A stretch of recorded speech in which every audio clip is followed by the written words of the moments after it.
6,25,000 પાઉન્ડનો કાનૂની દંડ. નમસ્કાર, સ્વાગત છે આપણું આરબી ન્યૂઝના ટોપ 10 સમાચારમાં. હું અશ્વિન રાઠોડ. બ્રિટિશ ન્યાયાધીશે ટ્રમ્પને આપ્યો ઝટકો.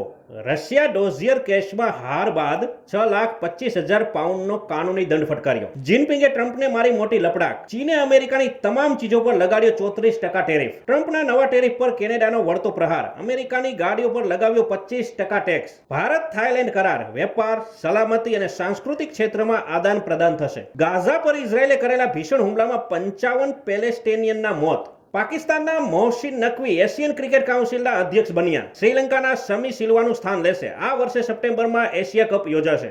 અમેરિકામાં ભારે વરસાદ સાથે વાવાઝોડાએ તબાહી મચાવી. 2 લાખ ઘરોમાં વીજળી ડૂલ તો સાથે 6 ના મોત. આયર્લેન્ડનો પાસપોર્ટ વિશ્વનો સૌથી શક્તિશાળી પાસપોર્ટ. ભારતનો ક્રમ 148મો. દક્ષિણ કોરિયાના રાષ્ટ્રપતિ યુન સુક યોલને માર્શલ લો લાદવા બદલ પદ પરથી હટાવાયા. બંધારણીય અદાલતે મહાભિયોગને આપી મંજૂરી. મહામંદીના ભણકારા. દુનિયાભરના શેર બજારો, સોના, ચાંદી, ક્રૂડમાં કડાકા. 11 લાખ કરોડ સ્વાહા. તો આ તારના ટોપ 10 ન્યૂઝ અને હું હતો આપની સાથે અશ્વિન રાઠોડ. જય હિન્દ, જય ભારત.